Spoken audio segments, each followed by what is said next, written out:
The Arizona sun blazed mercilessly over Santa Rosalia's dusty outskirts at precisely noon on October 15, 1884, where a motley crowd had gathered around a ramshackle wooden platform.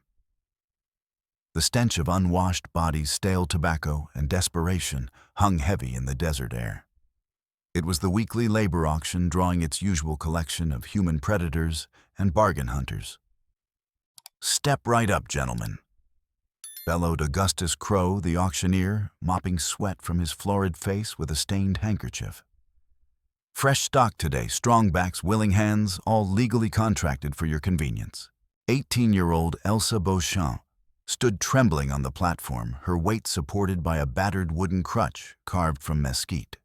Her right leg ended abruptly below the knee, the stump hidden beneath a torn calico dress that bore fresh bloodstains from this morning's beating. Her auburn hair, once her only vanity, had been hacked short with kitchen shears as punishment for her latest escape attempt. The memory of Harold's latest fury crashed over her like a flash flood.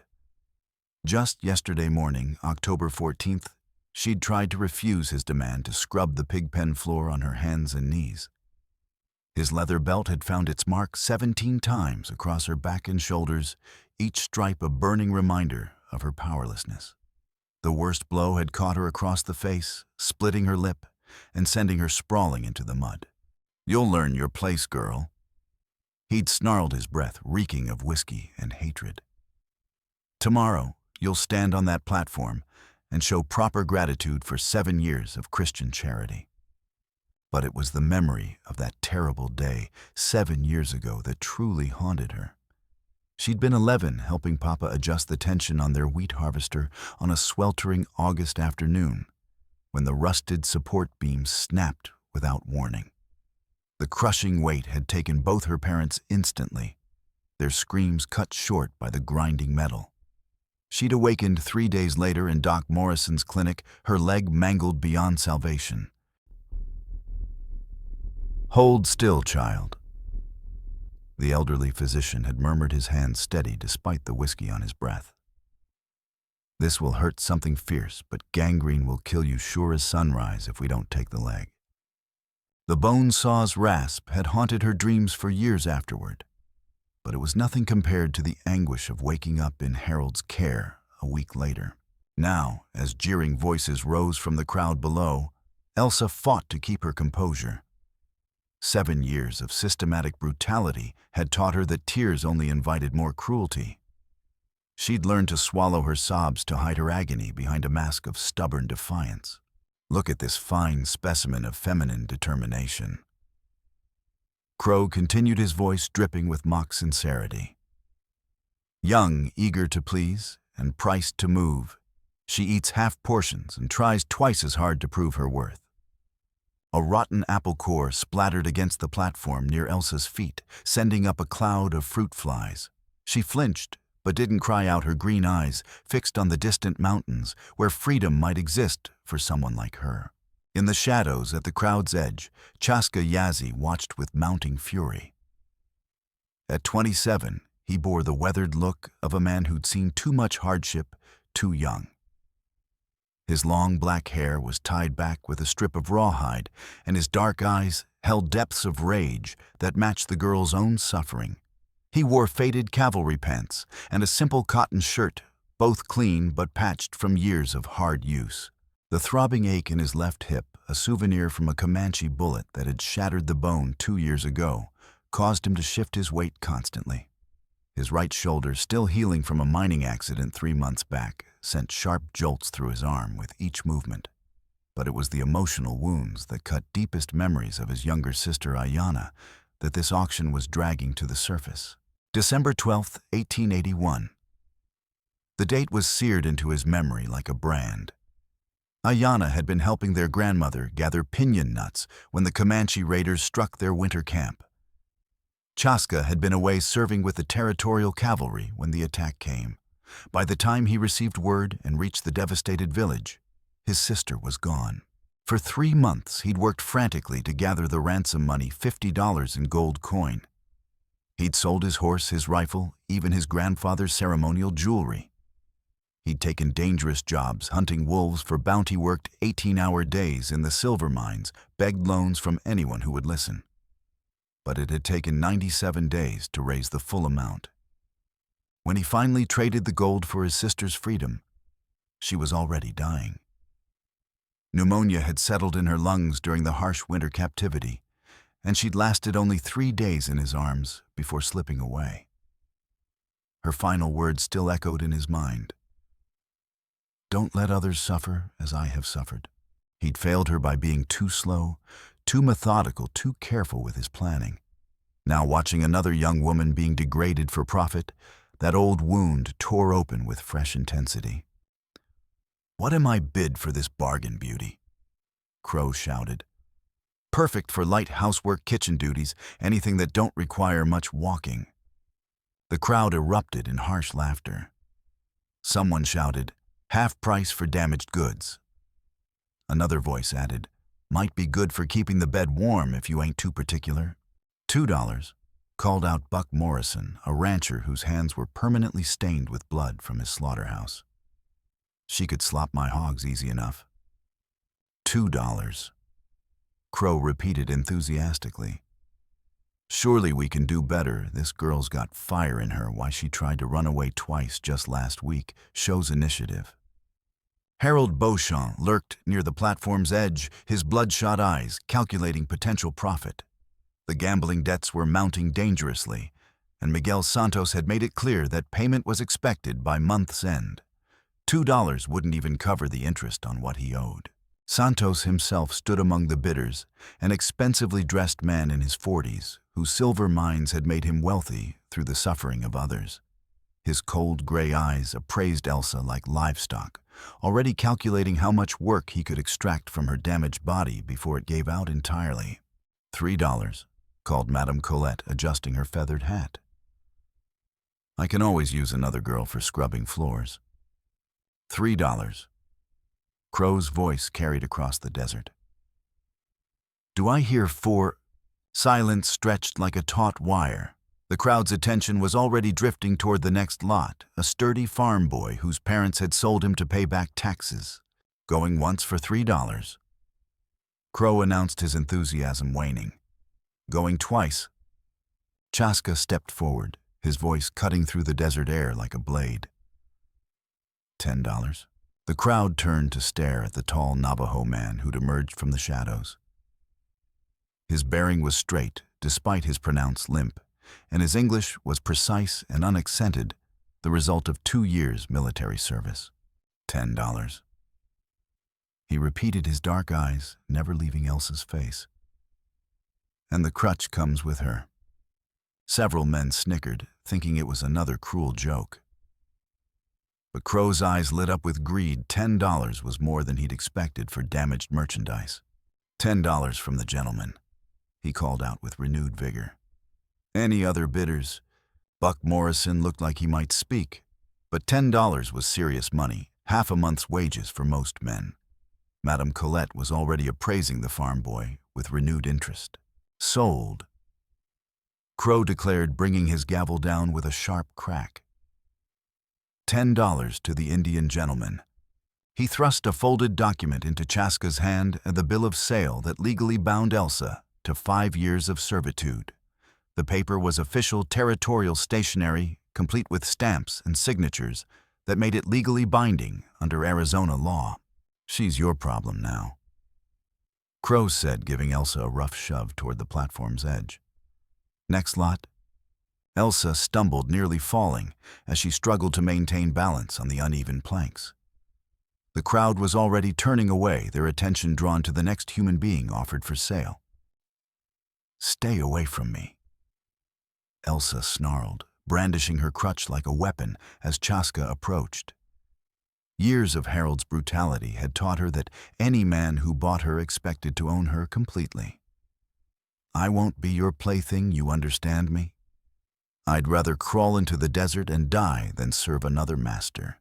Her voice cracked with exhaustion and terror. 7 years of systematic abuse had left her suspicious of any kindness, expecting betrayal from every quarter. The scars on her arms and back told the story of countless beatings, each one reinforcing her learned helplessness. Chaska stopped several feet away, raising his empty hands in a gesture of peace. "I'm not your master," he said quietly, his voice carrying the calm authority of a military officer. "I bought your contract to end this humiliation. Liar." Elsa's green eyes blazed with fury. "You paid good money for me just like all the others wanted to. What's your real game, Indian?" "My forge needs help with light duties." Chaska explained, his tone remaining steady despite the insult. "Organizing tools, stoking fires, basic metalwork. You'll receive fair wages, proper meals, and a safe place to sleep." To demonstrate his intentions, he carefully placed her crutch within reach without touching her. "This belongs to you. Everything about you belongs to you." The crowd had mostly dispersed, but a few drunken stragglers remained. One of them, a red-faced man with whiskey-stained clothes, named Pete Rollins, had been watching the exchange with growing amusement. "Look at the cripple girl arguing with her new owner," he called out, hefting an empty whiskey bottle. "Someone needs to teach her some respect for her betters." He hurled the bottle at Elsa's head with vicious intent. Without thinking, Chaska lunged forward, taking the impact on his already injured shoulder. Glass shattered against his collarbone, and blood began to seep through his shirt. "Damn," he muttered, wincing as pain shot through his shoulder like lightning. Sheriff Wade, a grizzled lawman who'd been maintaining order throughout the auction, stepped forward with his hand resting on his gun butt. "Control your property, mister," he warned Chaska, "or she'll be jailed for disturbing the peace." Elsa stared at the blood on Chaska's shoulder, her mind struggling to process what had just happened. He'd protected her. Actually protected her, taking injury on her behalf. When was the last time anyone had done that? Her parents, perhaps, but they'd been dead for 7 years. She began, then stopped. The words felt foreign in her mouth. "Why did you do that?" "Because it was the right thing to do," Chaska replied, simply examining his wound. "Can you walk? We need to leave before more trouble finds us." Elsa looked around at the dispersing crowd, at the sheriff's impatient expression, at the vast desert stretching in all directions. She had no money, no home, no prospects beyond whatever this stranger offered. But something in his eyes, a deep sadness that matched her own, made her believe he might be different. "I can walk," she said finally, gripping her crutch tighter. "But I'm not your property. Understand? I'll work for wages, not because you own me." Chaska nodded. "Understood. My name is Chaska Yazi. What should I call you?" "Elsa," she replied hesitantly. "Elsa Beauchamp." "Oh, well, Elsa Beauchamp, shall we get out of this heat?" It was 12:47 p.m. by the courthouse clock as they began to walk away from the auction platform. Elsa caught sight of the bill of sale in Chaska's hand, the official document that legally bound her to 5 years of servitude. She'd seen enough of these contracts to know what they meant. But for the first time in years, she felt a spark of something she'd almost forgotten: hope. Chaska led them away from Santa Rosalia on a winding path that avoided the main roads. His forge lay 4 miles northeast, tucked into Dead Horse Canyon, where a spring ran year-round, and the red rocks provided shelter from the worst desert winds. He'd chosen the location carefully during his first months out of the army, isolated enough for privacy, close enough to town for business, with multiple escape routes if trouble came calling. "Your shoulder," Elsa said as they walked, noticing how he favored his left side. "That glass cut deeper than you're letting on. I've had worse." Chaska replied, though sweat beaded on his forehead despite the afternoon's cooling temperatures. The bleedings mostly stopped. They made slow progress across the rocky terrain. Elsa's crutch wasn't designed for desert travel, and she had to rest frequently. Each stop made Chaska more nervous, though he tried to hide it. Something about Harold's behavior at the auction had seemed off, too eager, too disappointed by the final price. "Can I ask you something?" Elsa said during one of their rests beside a cluster of barrel cacti. "Why did you really buy my contract? I mean the real reason." Chaska was quiet for a long moment, studying the desert landscape with the trained eye of a former scout. "I had a sister once," he said finally. "Her name was Ayanna. She was about your age when Comanche raiders took her from our village. What happened to her? I worked for months to gather ransom money. Sold everything I owned, took dangerous jobs, begged from anyone who would listen. Finally paid them off and got her back, but she'd gotten sick during captivity. Pneumonia. She died in my arms 3 days after I found her." Elsa felt tears stinging her eyes. "I'm sorry. That must have been terrible.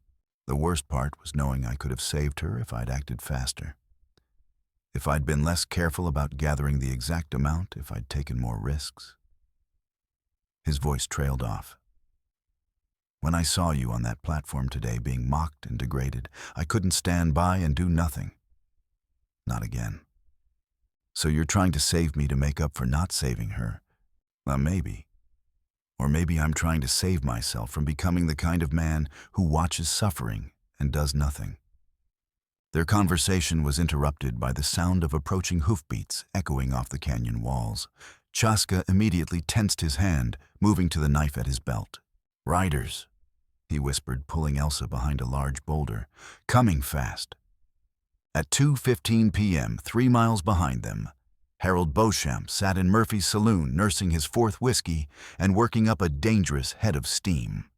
Word had spread quickly through the small town about the auction's outcome, and several men had made pointed comments about the bargain price his niece had fetched.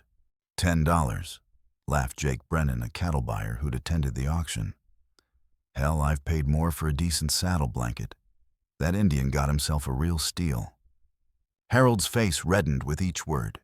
He'd been counting on at least $25, enough to cover his immediate gambling debts, and still have money left over for another game.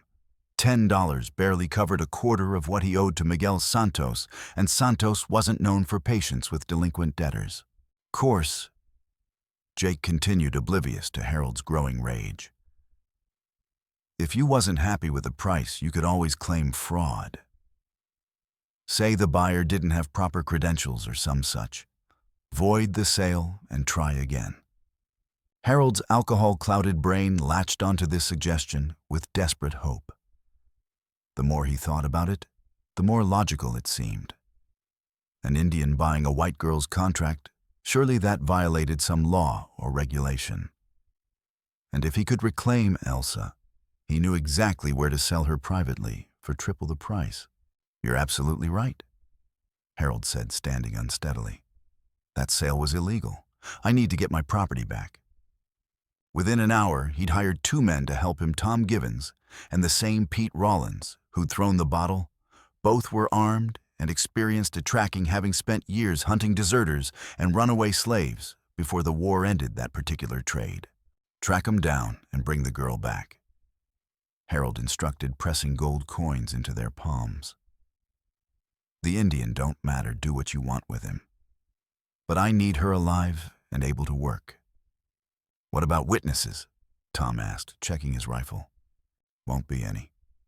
That Indian's taking her into the desert where anything can happen. Wild animals, accidents, all sorts of dangers out there." Meanwhile, Chaska's military training was serving him well. Years of scouting for the cavalry had taught him to read the desert like a book, and he'd noticed subtle signs of pursuit, disturbed sand-broken twigs, the faint scent of tobacco smoke carried on the wind. "We're being followed," he told Elsa as they paused in the shade of a large boulder. 3 men, maybe 4. They've been behind us for the last hour."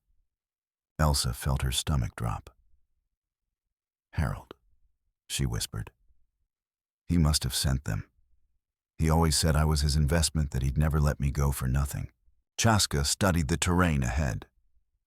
The direct route to his forge would take them through open country where they'd be exposed. But there was another path, longer and more dangerous, but offering better cover. "There's an old mining area about 2 miles east.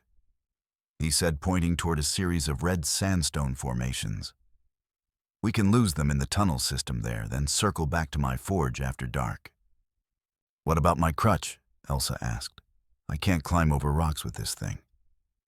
We'll manage, Chaska promised. I know those tunnels. There are passages that should accommodate your needs. They began working their way through the boulder field at 3:30 p.m., with Chaska scouting ahead to find the easiest path.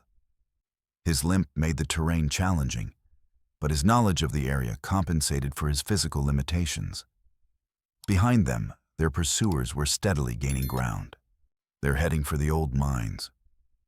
Tom reported to his partners studying their trail through a brass spyglass. Smart move, lots of places to hide in there. Also, lots of places to get trapped. Pete replied, spitting tobacco juice into the dust. We know those tunnels better than some half-breed and a cripple girl. Let's circle around, get ahead of them. But Chaska had anticipated this strategy. Instead of heading directly for the main mine entrance, he led Elsa through a series of side canyons that would confuse their pursuers. At one point, he had her wait, while he doubled back to create false tracks leading in the wrong direction. You're good at this, Elsa observed when he returned, breathing heavily from the exertion. 2 years with the cavalry, Chaska confirmed. Plus, what my grandfather taught me about reading the land. Sometimes the old ways work better than army manuals. By 6:15 p.m., as the sun began to set, they found temporary shelter in a narrow canyon where ancient floods had carved smooth walls and created a series of natural pools. The water was cool and clear, a welcome relief after hours of desert travel. We'll rest here until full dark, Chaska decided. Then we'll make our move. Elsa lowered herself carefully to the rocky ground, her stump throbbing with each heartbeat. The phantom pain in her missing leg was particularly severe tonight, a burning sensation that no medicine could touch. She'd learned to live with it, but after hours of difficult terrain, the agony was almost unbearable. How far to your forge? She asked, trying to keep her voice steady. Another 3 miles, maybe 4. We should reach it by dawn if we're careful. As they shared water and strips of dried meat from Chaska's pack, Elsa found herself studying her companion more carefully. His hands were scarred from years of metalwork, but they moved with precision and gentleness. His dark eyes held depths of sadness that matched her own, but also a strength that she envied. Can I ask you something else? She said finally. Of course. What happened to the rest of your family, besides your sister? Chaska was quiet for a long moment, staring into the darkening sky. My parents died when I was 16. Disease brought by traders' smallpox. My sister was all I had left after that. Is that why you joined the cavalry, because you had nowhere else to go? Partly, but also because I thought it would help me protect what remained of my people. I was naive. I thought if I proved myself worthy, showed them I could be a good soldier, they'd treat us with respect. Did it work? What do you think? Elsa studied his bitter expression. I think you learned the hard way that respect isn't something you can earn from people who've already decided you're less than human. Exactly. But the experience taught me valuable skills. Language tactics, how to survive in the white man's world. I've used those skills to build a life for myself. Their conversation was interrupted by the sound of loose rocks clattering somewhere above them. Chaska immediately tensed his hand, moving to the knife at his belt. Stay quiet, he whispered. Someone's up there. At 7:45 p.m., they pressed themselves against the canyon wall, listening to the sounds of movement overhead. Footsteps, muffled voices, the scrape of boots on stone. Their pursuers had found the canyon, but in the gathering darkness, they couldn't see down to the pool where their quarry waited. They went this way, came Pete's voice echoing off the rocks. I can see boot prints in the sand. Too dark to follow the trail now, Tom replied. We'll camp here and pick it up at first light. What if they slip past us during the night? They won't. That girl can't move fast with her crutch, and the Indian's got a bad limp. We'll catch them easy once the sun comes up." Elsa and Chaska remained motionless for over an hour, listening to the sounds of their pursuers making camp 30 feet above. When the voices finally quieted, replaced by the sound of snoring, Chaska leaned close to Elsa's ear. "We need to move," he whispered. "There's another way out of here, but it's going to be difficult." "I'm ready," she whispered back, though her leg was screaming with pain. At 9:20 p.m., they began the dangerous process of working their way out of the canyon in near total darkness. Chaska had to support Elsa's weight at several points, his injured shoulder protesting with each movement. The going was agonizingly slow, but they managed to reach the canyon rim without alerting their pursuers. By dawn on October 16th, they were 4 miles away, hidden in a grove of juniper trees that provided both shelter and a good view of the surrounding terrain. They watched as their pursuers emerged from the canyon, clearly frustrated by the discovery that their quarry had escaped. "They'll pick up our trail eventually," Chaska said. "But we've bought ourselves some time." "How much time?" "Maybe a few hours. We need to reach the old silver mine before they figure out where we're headed." The abandoned mine appeared suddenly in the landscape at 10:30 a.m., its entrance hidden behind a screen of twisted juniper and prickly pear. Chaska had discovered it months ago during one of his supply runs, noting it as a potential shelter if he ever needed to disappear quickly. "We'll rest here until sunset," he decided, studying the rocky terrain around them. "Then we'll make the final push to my forge." The mine shaft extended about 50 feet into the hillside before branching into several smaller tunnels. Old timbers supported the ceiling, and the air carried the musty scent of abandoned places mixed with something else, a faint chemical smell that made Elsa's eyes water. "This place makes me nervous," she said, settling carefully onto a flat stone. "It feels like a tomb." "It's safer than being caught in the open," Chaska replied, lighting a candle stub from his pack. "We can see anyone approaching from here." As they rested in the flickering candlelight, Elsa noticed Chaska examining his shoulder wound. The bandage was soaked with blood, and his face was pale with pain and exhaustion. "Let me look at that," she said. "I've had practice with wounds." Chaska hesitated, then nodded. He'd been caring for others for so long that accepting help felt foreign. Elsa's touch was gentle but efficient as she cleaned the wound and applied a fresh bandage torn from her dress. "You're good at this," he observed. 7 years of practice on myself," she replied grimly. Harold wasn't gentle when he was angry, which was most of the time. "Tell me about it, about living with him." Elsa was quiet for a moment, memories flooding back like a dam bursting. "He took me in 3 days after the funeral. Said he was doing his Christian duty, that family had to stick together. But the charity lasted exactly 1 week. What happened then? He put me to work, cooking, cleaning, tending his animals. When I couldn't keep up because of my leg, he'd beat me. Said I was ungrateful, that I should be thankful for his kindness instead of making excuses." "Where did you live?" "A shed behind his house. 8 feet by 10 feet dirt floor, no windows. In winter, I'd wake up with frost on my blankets.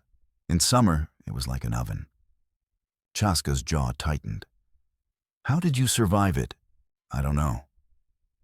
Some days I wanted to die. I used to lie awake at night thinking about ways to do it, hanging, drowning, just walking into the desert and never coming back. But something inside me refused to give up." "What kept you going?" "Anger, mostly. Pure, burning hatred for everything he'd done to me. I knew that if I died, he'd win. He'd get away with destroying the last piece of my parents' legacy.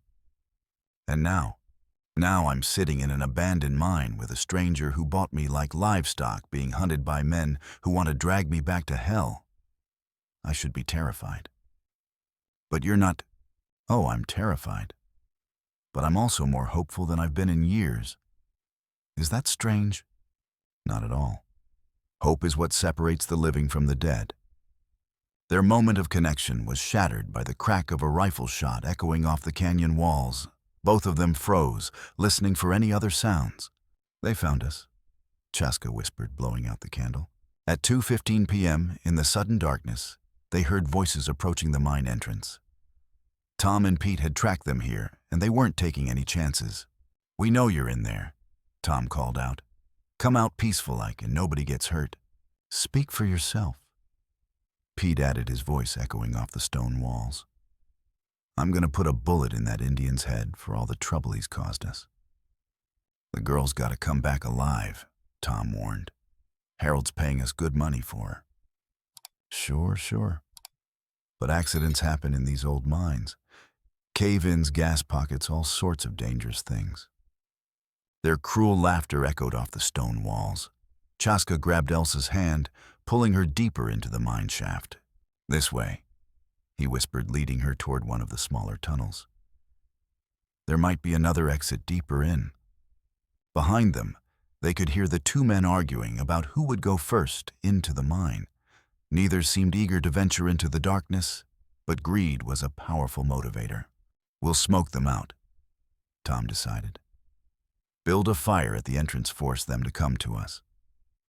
"Good thinking," Pete agreed. "That Indian's got to breathe same as anyone." At 2:45 p.m., as smoke began to seep into the tunnel, Elsa and Chaska realized their situation had become desperate. They were trapped underground, with limited air, pursued by armed men who had no intention of letting them escape alive. The tunnel narrowed as they went deeper, forcing them to crawl in some places. Chaska's injured shoulders screamed with agony, and Elsa's stump scraped against the rough stone walls, leaving a trail of blood. The smoke was getting thicker, making their eyes water and their throats burn. "There," Chaska gasped, pointing to a narrow opening in the rock wall. That might lead to the surface. They squeezed through the opening, finding themselves in a natural cavern that extended deeper into the hillside. The air here was slightly fresher, but it also carried that strange chemical smell more strongly. "What is that odor?" Elsa asked, coughing. "I don't know. Something from the old mining operation, maybe." As they worked their way through the cavern, following the slight breeze that indicated an exit disaster struck, the smoke from the fire had weakened the old mine timbers, and a section of ceiling collapsed behind them with a thunderous roar, blocking their retreat completely. "We can't go back," Chaska said, studying the pile of rocks and debris. "We have to keep going forward." But the chemical smell was getting stronger, and Elsa was beginning to feel dizzy. "Something's wrong," she said, swaying on her feet. "I feel strange." Gas, Chaska realized with horror. "There's gas seeping from the old workings. We need to get out of here fast." The cavern led to a vertical shaft that climbed toward the surface. Chaska could see daylight far above, but the climb would be treacherous even under normal circumstances. With poisonous gas affecting their judgment and Elsa's disability, it seemed impossible. "I can't make that climb," she said, staring up at the daunting obstacle. "Not with this leg not feeling like this." "We'll find another way," Chaska insisted, but even as he spoke, they could hear their pursuers getting closer. The smoke was following them through the tunnels, and voices echoed off the stone walls. "There ain't another way out." Pete's voice carried through the cavern. "They're trapped like rats." Elsa looked at the climb again, then at her crutch. The gas was making her feel lightheaded, but it was also making her reckless. A desperate idea was forming in her mind. "What if we leave the crutch behind?" she suggested. "You could help me climb, and I could use my arms to pull myself up." "It's too dangerous. If you fall. If I don't try, we're both dead anyway. The gas will kill us or they will." Chaska studied her face in the dim light, filtering down from above. Her green eyes held a determination that reminded him of his sister in her final moments, refusing to give up, even when faced with impossible odds. "All right," he said finally. "But we do this my way. I'll climb first, then help pull you up from above." "What about your shoulder?" "I'll manage." The gas is affecting me too, but maybe that'll help with the pain. At 3:30 p.m., Chaska began the ascent, using his military training to find secure handholds, despite his injured shoulder. The old gunshot wound in his hip sent spikes of agony through his body with each movement. But the gas was indeed dulling the pain somewhat. Below him, Elsa watched anxiously, knowing that if he fell, they'd both be trapped. It took him nearly 20 minutes to reach the top, his breathing ragged from exertion and the effects of the gas. When he looked back down, he could see Elsa waiting at the bottom, her face pale but resolute. "Your turn," he called softly. "Leave the crutch. I'll lower my belt down to help you." Elsa stared at the wooden crutch that had been her constant companion for 7 years. It represented both her limitation and her survival, a symbol of everything she'd endured and overcome. Abandoning it felt like abandoning part of herself. But sometimes survival required sacrifice. At 3:55 p.m., she began to climb using her arms and her one good leg to pull herself up the rock face. Chaska's belt provided crucial support, but the ascent was agonizing. Her stump scraped against the stones, sending waves of pain through her body that the gas couldn't entirely numb. Halfway up, disaster struck. A loose rock gave way under her weight, and she slipped, dangling from Chaska's belt 60 feet above the cavern floor. The leather groaned under the strain, and she could hear Chaska grunting with effort as he fought to hold her weight. "I can't pull you up," he called down, his voice strained. "The angle's wrong. You'll have to swing over to that ledge." The ledge was 4 feet to her right, barely wide enough for her to stand on. She'd have to let go of the belt and grab for the rock outcropping, trusting that her timing would be perfect. "I can't do it," she called back, panic creeping into her voice. "I'm not strong enough." "Yes, you are," Chaska replied, his voice filled with conviction. "You've survived everything else. You can survive this." Below them, the voices were getting closer. Tom and Pete had overcome their fear of the dark and were following the tunnel, guided by the scent of smoke and the sound of falling rocks. "I can hear them up there," Tom's voice echoed. "They're trying to climb out." At 4:10 p.m., Elsa closed her eyes, gathering her courage. She thought about her parents, about the years of abuse she'd endured, about the cruel laughter of the auction crowd. She thought about Chaska's sister, who died before she could be truly saved. She wasn't going to let that happen to her. With a cry of determination, she swung her body toward the ledge, releasing the belt at the crucial moment. Her fingers caught the rock outcropping, and she pulled herself up with strength she didn't know she possessed. Pain shot through her stump as it scraped against the stone, sending fresh blood down her leg. But she held on with desperate determination. "That's it," Chaska whispered urgently. "Now climb up to me." The final 20 feet seemed to take forever. Elsa's arms shook with exhaustion, and the gas was making her vision blur. But she kept climbing, driven by desperation and the knowledge that capture meant death. When Chaska finally pulled her over the edge at 4:25 p.m., they both collapsed on the rocky ground, breathing heavily.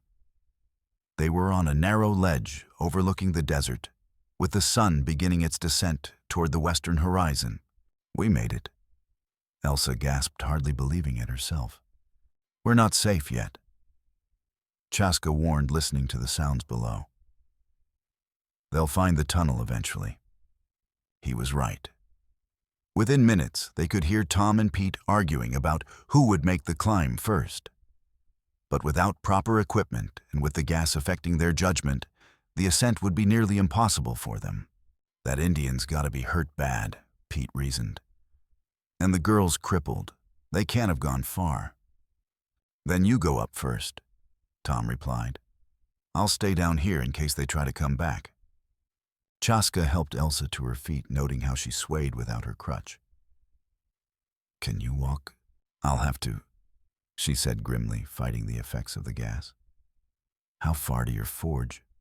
"About 2 miles, but we'll have to go slow." At 4:45 p.m., they began working their way along the ledge, which gradually widened into a game trail that wound down toward the desert floor. Elsa had to lean heavily on Chaska's arm, hopping on her good leg, while using her hands to maintain balance against the rock wall. The going was slow and painful. Every few hundred yards, they had to stop to rest, and Elsa's stump was bleeding freely where the rocks had abraded it. Chaska's shoulder wound had reopened, and his hip was sending sharp spikes of pain through his body with each step. "There," he said finally, at 6:30 p.m., pointing toward a narrow canyon entrance hidden behind a screen of mesquite and palo verde trees. "That's the way to my forge." Dead Horse Canyon was aptly named a narrow cleft in the red rock, where a cavalry patrol had once been ambushed during the Apache Wars, their bones still occasionally surfacing after flash floods. But it was also a place of life, where a natural spring created a small oasis in the desert. Chaska had built his home and workshop here using the red sandstone walls for protection and the reliable water source for his forge. The house was modest, but well constructed with thick stone walls and a solid roof that could withstand the worst desert storms. "It's beautiful," Elsa breathed, taking in the sight of the neat stone house and the carefully tended garden plots. "It's home," Chaska said simply. Or it was until today. They were almost to the house when the crack of a rifle shot echoed off the canyon walls. A bullet struck the rock near Chaska's head, sending chips of stone flying. "That's far enough," Tom Givens called out from the canyon entrance. "We found another way down." He and Pete had indeed discovered an easier route following a dry creek bed that connected to the main canyon.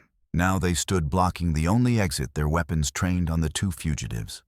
"You caused us a lot of trouble." Pete added, his face twisted with anger.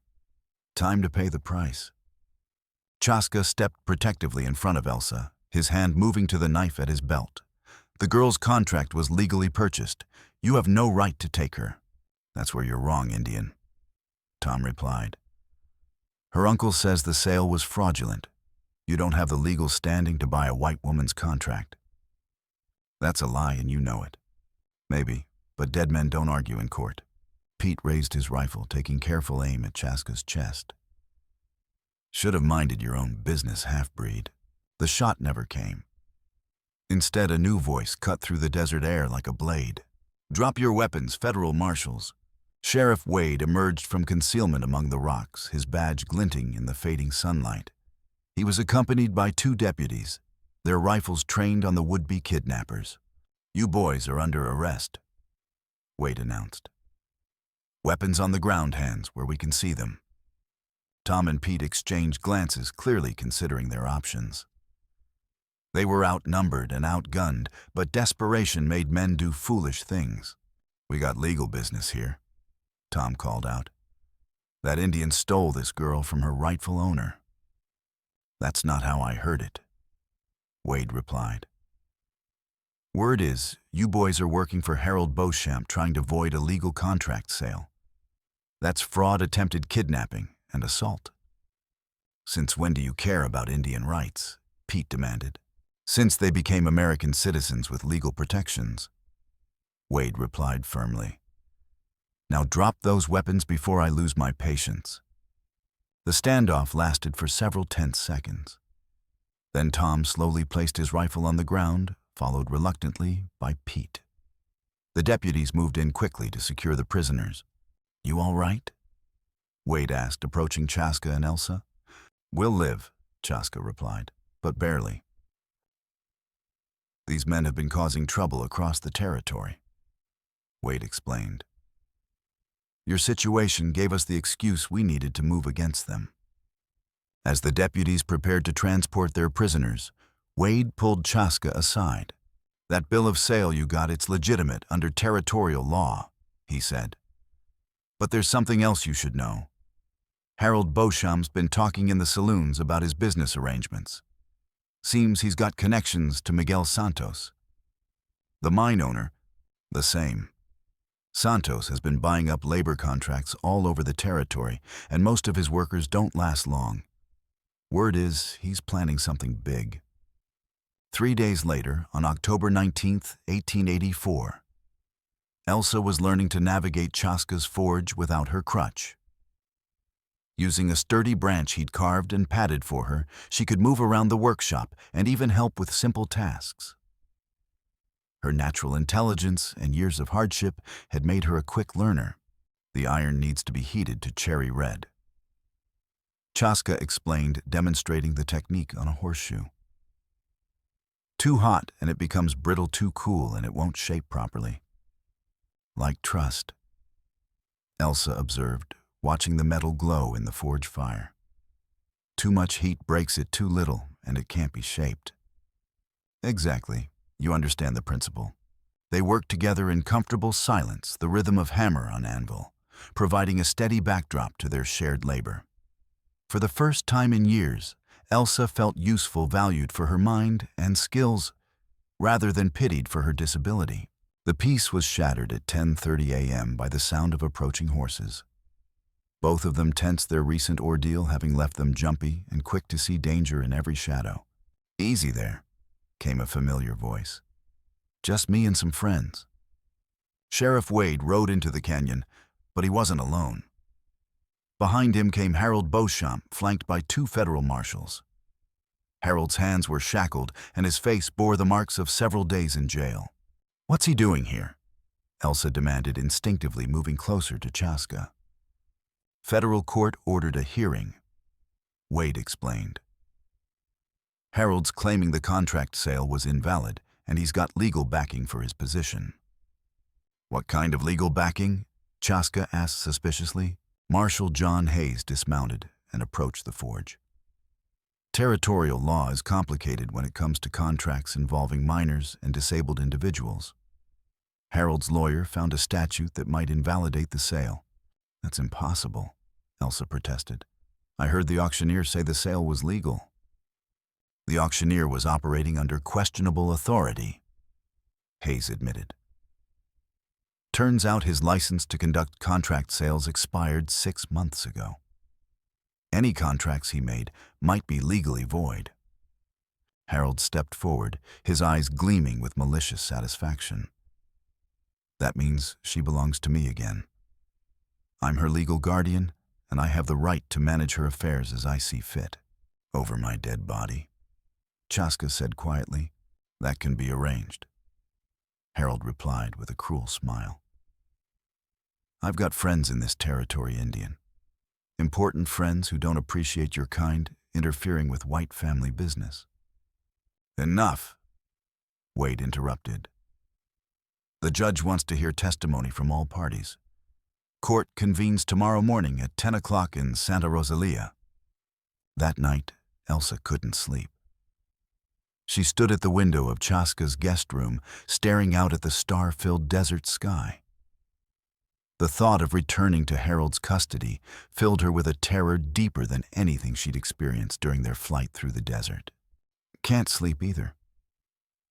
Chaska's voice came from the doorway. "I keep thinking about what he'll do to me if I have to go back," she admitted. "He was angry enough when he sold me the first time. Now that I've caused him all this trouble, escaped, made him look like a fool." "It won't come to that." "How can you be sure?" Chaska entered the room and sat beside her on the simple wooden chair. "Because I won't let it happen. Whatever the judge decides, I'll find a way to protect you. You can't fight the law. I've fought worse things than the law." The next morning, October 20th, at exactly 10:00 a.m., the Santa Rosalia courthouse was packed with curious townspeople eager to witness the unusual legal proceedings. Judge Hamilton Morrison, a stern man with silver hair and penetrating blue eyes, presided over the hearing with military precision.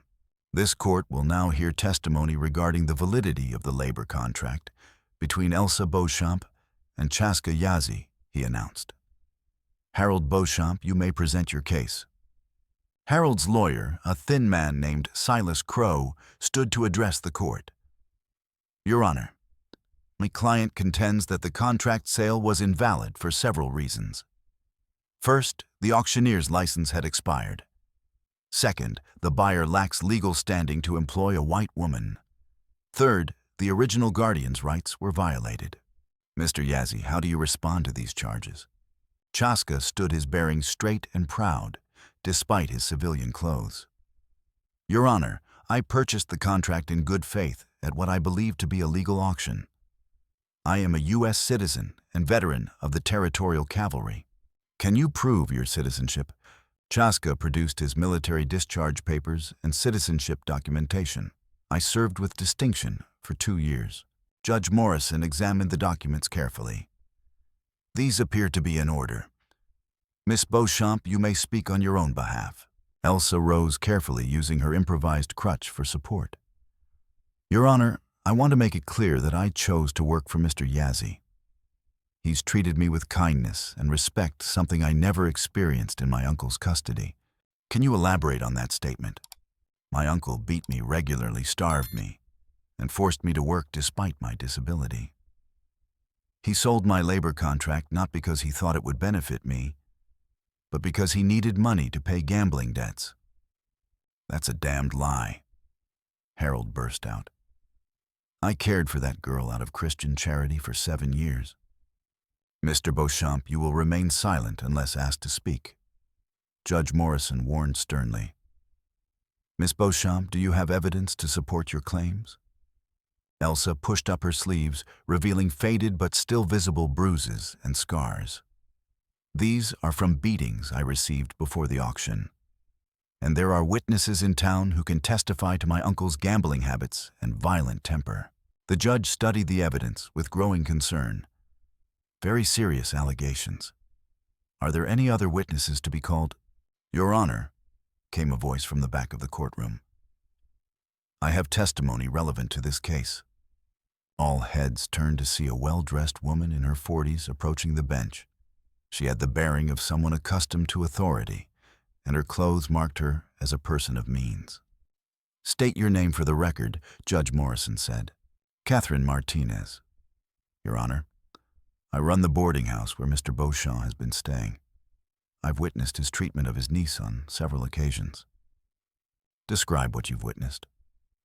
I've seen him strike the girl with a leather strap, deny her food for days at a time, and force her to work in conditions that would be cruel to a healthy person, let alone someone with her disability. Harold's face went pale. She's lying. She's got no reason to. Furthermore, Catherine continued, I've heard him discussing his debts with other men. He owes substantial money to Miguel Santos, and he's been under pressure to pay. The sale of his niece was part of a larger arrangement. At the mention of Santos's name, a murmur ran through the courtroom. The mine owner's reputation for ruthlessness was well known throughout the territory. Miguel Santos. Judge Morrison asked sharply, Are you saying there's a connection between Mr. Beauchamp and the mining operation? Yes, Your Honor. Mr. Beauchamp has been acting as a labor broker for Santos, helping him acquire workers for his mines. Most of these workers are never seen again. This was explosive news. Harold's face had gone from pale to ashen, and his lawyer was frantically scribbling notes. Your Honor, Crow said, rising hastily, my client denies any improper business arrangements. These are unsubstantiated allegations. I have documentation. Catherine interrupted, producing a thick folder from her bag. Letters, receipts, witness statements. Mr. Beauchamp has been quite careless about hiding his activities. But before Judge Morrison could examine the documents, another voice spoke from the gallery. Your Honor, I can provide additional testimony about Mr. Beauchamp's activities. A man in his 30s, thin and scarred, limped forward. His clothes marked him as a laborer, but his eyes held intelligence and determination. State your name, the judge commanded. Roberto Valdez, Your Honor. I worked in Miguel Santos's silver mine for 6 months before I escaped. I can testify to what happens to the workers he acquires through men like Harold Beauchamp. Proceed. The mine is a death trap, Your Honor. Unsafe conditions, poisonous gases, cave-ins that kill workers regularly. Santos doesn't care because he gets new workers cheap through his network of labor brokers. I saw Harold Beauchamp at the mine several times delivering workers and collecting payment. This is outrageous. Harold shouted, jumping to his feet. "This man is obviously lying. He's probably a criminal or—" "Furthermore," Roberto continued, "I witnessed Harold Beauchamp participate in the murder of a worker who tried to escape. They beat him to death with pickaxe handles and threw his body down a mine shaft." The courtroom erupted in chaos. Harold's admission of his connection to Santos had been damaging, but this accusation of murder sent shockwaves through the crowd. "Order, order in this court." Judge Morrison banged his gavel repeatedly. But Harold was beyond reason now. He broke free from his lawyer's restraining hand and lunged toward the witness stand, pulling a hidden knife from his boot. "Now, you lying son of a bitch," he screamed. "I'll kill you before I let you destroy me." Chaska moved to intercept him. But Harold was desperate and dangerous. He slashed wildly with the knife, catching Chaska across the arm before turning toward Elsa. "She's mine," he screamed, his eyes wild with rage. "Santos paid good money for her, and I'm going to deliver." What followed was a brutal fight that lasted nearly 5 minutes. Harold's desperation gave him strength, but Chaska's military training and protective fury ultimately prevailed. The struggle ended with Harold on the floor, his knife kicked away, his nose bleeding, and his arm twisted behind his back. "That's enough." Judge Morrison's gavel crashed down repeatedly. "Guards, restrain Mr. Beauchamp." When the chaos subsided, Harold was in custody, blood streaming from his nose, and the judge was ready to render his verdict. "Based on the evidence presented and Mr. Beauchamp's behavior in this courtroom, I hereby rule that the original labor contract is null and void." He paused, studying the faces before him. "Harold Beauchamp is stripped of his guardianship rights and will face charges for fraud, conspiracy, assault, and suspected murder. Elsa Beauchamp is declared a legal adult with full rights to choose her own employment and residence. Furthermore," the judge continued, "I find that Chaska Yazi acted with honor and compassion in this matter. Any suggestion that his citizenship or character are questionable is hereby dismissed." As the courtroom began to empty, Elsa found herself holding Chaska's hand tightly. "Is it really over?" she asked. "The legal part is," he replied, examining the knife wound on his arm. "But Santos is still out there, and he's not going to be happy about losing his investment. Then we'll face whatever comes together." "Together," Chaska agreed.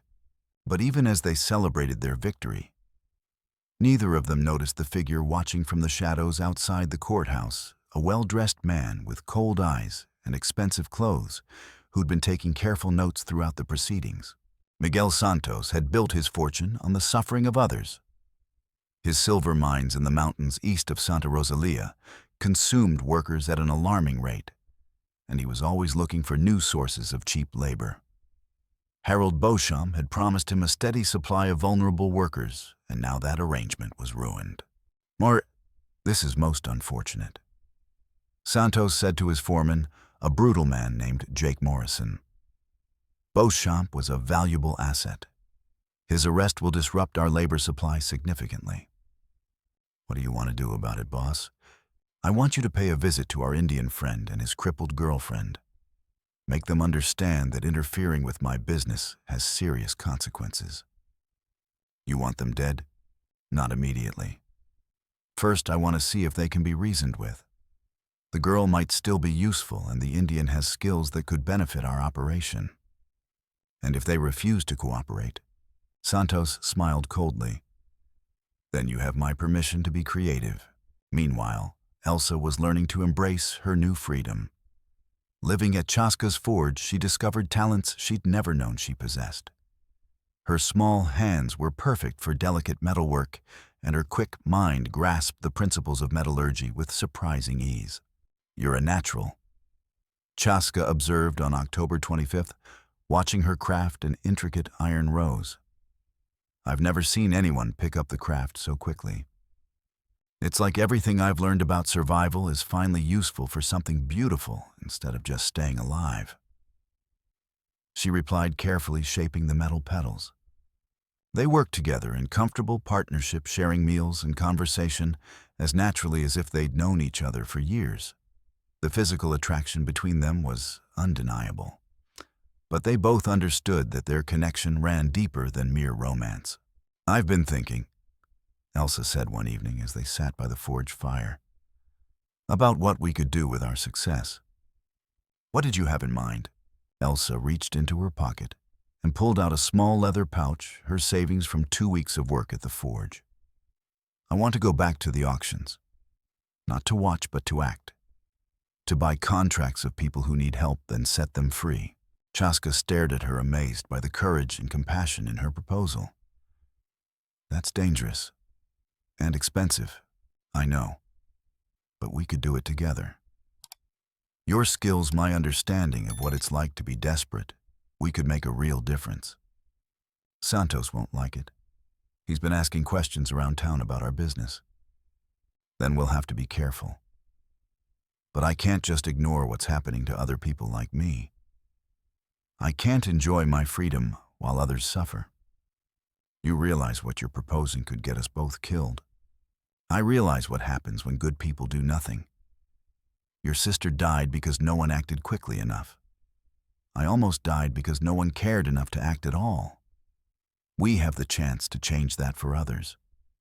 Chaska studied her face in the firelight, seeing the determination that had carried her through years of abuse and helped her survive their desert ordeal.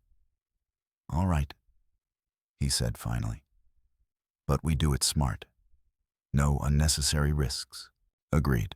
Their first rescue mission came 2 weeks later on November 8th, when word reached them of another auction in the neighboring town of Copper Falls. A drought had driven several farming families to sell their children's labor contracts, and Santos was rumored to be among the bidders. "There's a girl, maybe 16 years old," reported Jake Martinez, a freight driver who'd attended the auction. "Both parents dead, being sold by a cousin who doesn't want to feed her. She's small, but she's got spirit." "How much do you think it will take?" Elsa asked. "Hard to say. Santos has been driving up prices lately, trying to corner the market on young workers." They arrived in Copper Falls at 9:00 a.m. on November 9th, posing as a married couple looking for domestic help. Elsa wore her best dress and had crafted herself a proper wooden leg brace that allowed her to walk with minimal support. Chaska had traded his work clothes for a respectable suit. The auction was smaller than the one where they'd met, but the cruelty was just as prevalent. The girl Jake had mentioned, Maria Santos, no relation to the mine owner, stood on the platform looking terrified and defiant in equal measure. 16 years old, strong as an ox, the auctioneer proclaimed. "Perfect for kitchen work, laundry, whatever you need." Santos himself was in attendance, dressed in expensive clothes and accompanied by 2 armed guards. His eyes were fixed on Maria with predatory intensity. $5, he called out when the bidding began at 10:15 a.m. Chaska countered immediately. Santos turned to study this unexpected competition. 15, 20. "You're making a mistake, friend," Santos said, his voice carrying a subtle threat. "That girl's not worth the trouble she'll cause you." "I'll be the judge of that," Chaska replied calmly. The bidding continued until it reached $50 more than most workers earned in 2 months. Santos was clearly annoyed by the competition, but he had deeper pockets than most. $75, he declared. Elsa squeezed Chaska's hand, knowing they were approaching the limit of their combined savings, but the look of terror in Maria's eyes made the decision for them. 100, Chaska called out. The crowd gasped. It was an astronomical sum for a labor contract. Santos's face darkened with anger.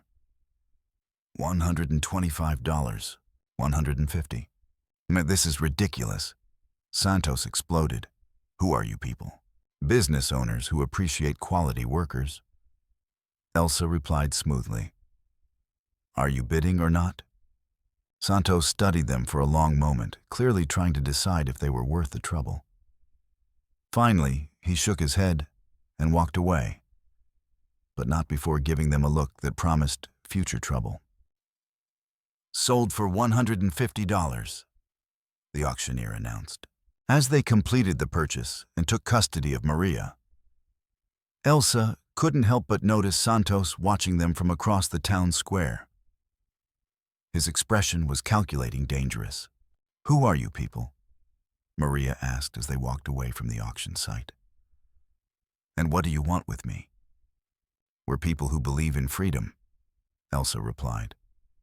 "And we want to give you yours." She produced the contract, and in full view of the girl's amazed eyes, tore it into pieces. "You're not bound to anyone. You can go wherever you want, do whatever you want." "I don't understand. You paid all that money just to set me free." "We paid that money because freedom is worth any price," Chaska explained. "But if you need a place to stay while you figure out your next move, you're welcome at our forge." Maria stared at them as if they were creatures from another world. "People like you don't exist," she whispered. "We do now," Elsa said firmly, "and we're not the only ones." Over the following weeks, they rescued 4 more people from various auctions across the territory. Each rescue was more dangerous than the last, as Santos's network of informants kept him apprised of their activities. But they also began to attract allies, other business owners who admired their courage, territorial officials who were growing tired of the labor contract system's abuses. "You're making powerful enemies," Sheriff Wade warned them during a visit to the forge on November 28th. "Santos has put out word that you're interfering with legitimate business." "Let him complain," Elsa replied, hammering out a piece of decorative ironwork. "We're not breaking any laws." "Maybe not. But Santos doesn't always operate within the law." Wade's warning proved prophetic. On the night of December 1st, 1884, at approximately 11:30 p.m., Elsa was awakened by the sound of men moving around outside the forge.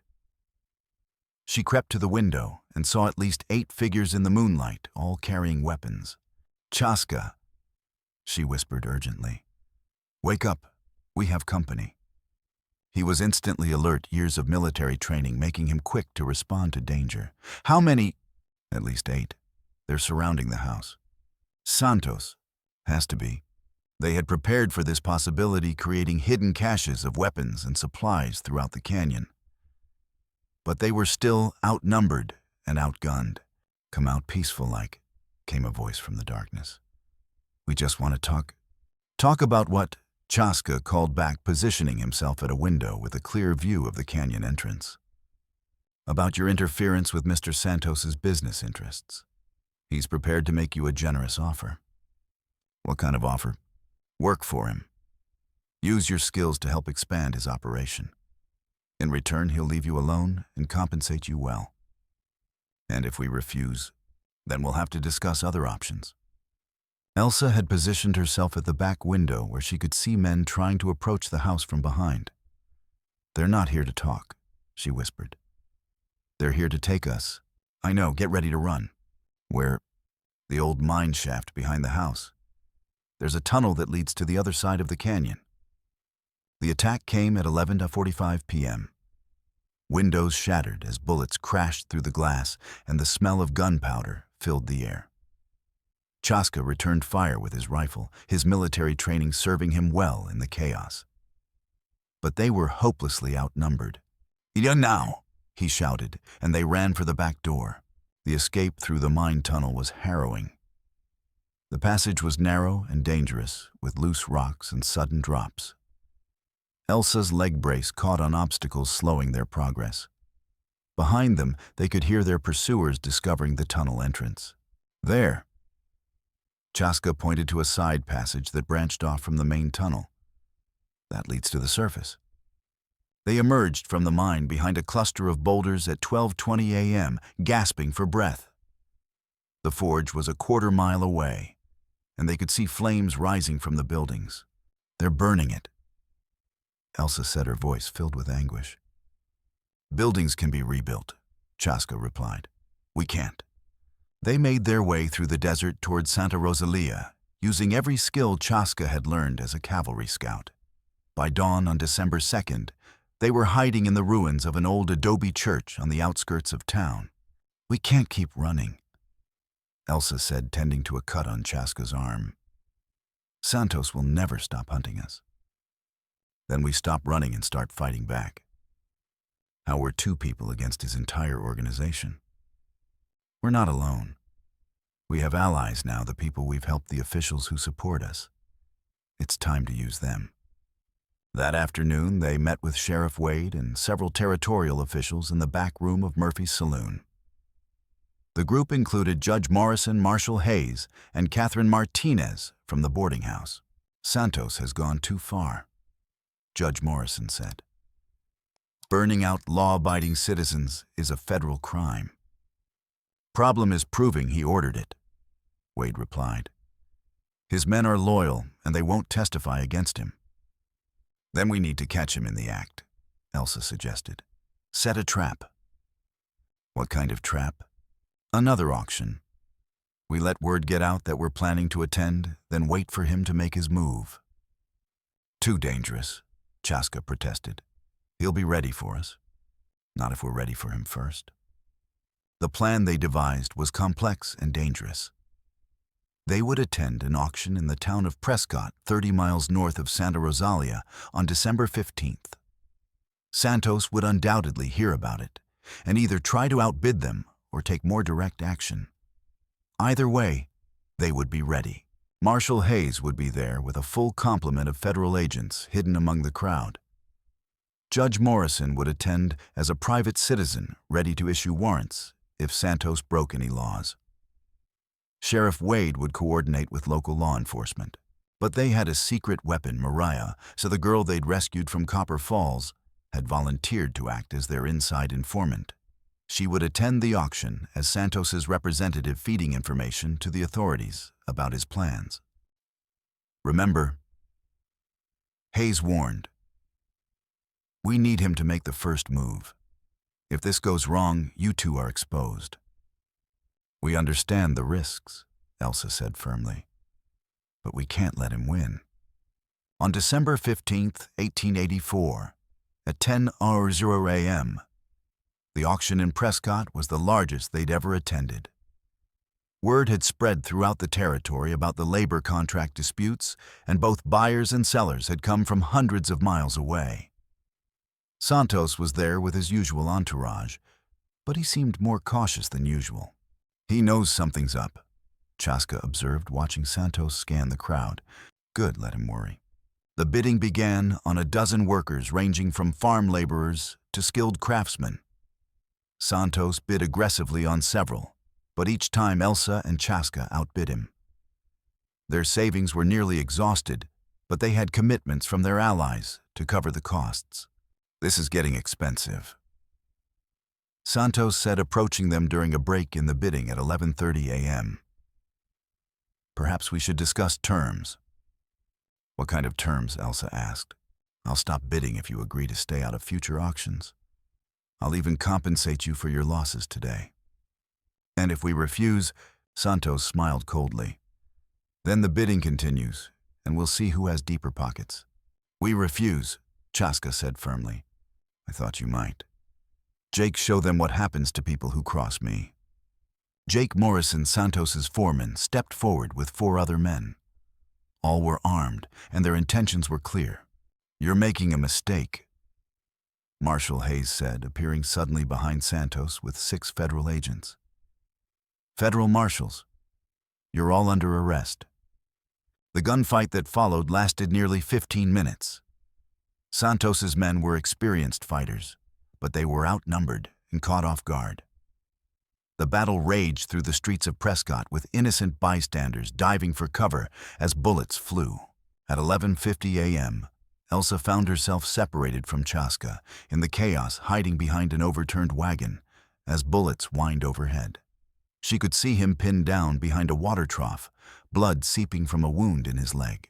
Making a decision that would have terrified her just months earlier, she grabbed a fallen rifle and began returning fire, her shots driving back 2 of Santos's men who were trying to flank Chaska's position. "Over here," she called out. and Chaska limped toward her using covering fire from the federal agents to reach safety. The battle ended when Santos himself was wounded and captured his remaining men, either dead or in custody. As the smoke cleared, Elsa and Chaska found themselves standing in the middle of Prescott's main street, battered but alive. Miguel Santos. Hayes announced, "You're under arrest for conspiracy, attempted murder, and violations of federal labor laws. You have no proof." Santos snarled, pressing a bloody handkerchief to his shoulder. "I was just attending an auction." "We have plenty of proof," Judge Morrison said, producing a thick folder. "Financial records, witness statements, documentation of your illegal labor practices. You'll be going away for a very long time." Furthermore, Maria stepped forward, removing her disguise. "I have detailed records of your entire operation. Names, dates, locations, everything the authorities need to shut down your network permanently." Santos's face went white as he realized the extent of his betrayal. "You little bitch, I trusted you. You bought me like an animal." Maria replied coldly, "I owe you nothing." As Santos was led away in shackles, Elsa felt a weight lift from her shoulders. The immediate threat was over, but there was still work to be done. "What happens now?" she asked. "Now we build something better," Chaska replied. "A system that protects workers instead of exploiting them." 6 months later, on June 15th, 1885, Elsa stood in the same spot where she'd once been auctioned as damaged goods. But now, she was there by choice, addressing a crowd of territorial officials and business leaders who'd gathered to hear her speak about labor reform. The contract system as it exists today is nothing more than legalized slavery, she said, her voice carrying clearly across the assembled crowd. It preys on the desperate and the vulnerable, treating human beings as property to be bought and sold. She gestured toward the platform where she'd once stood in chains. "I was sold on this very spot, mocked and degraded because of my disability. But one man saw past my limitations to my potential. He didn't buy me to own me, he bought me to free me." In the audience, Chaska watched with pride as his wife they'd been married 3 months earlier in a simple ceremony delivered her powerful speech. Beside him stood Maria, now a skilled metalworker in her own right, and 4 other people they'd rescued from the auction blocks. "Today, I'm announcing the formation of the Free Labor Foundation," Elsa continued. "Our mission is to purchase the contracts of vulnerable workers and help them build independent lives. We've already secured funding from several territorial business leaders and have the backing of federal authorities.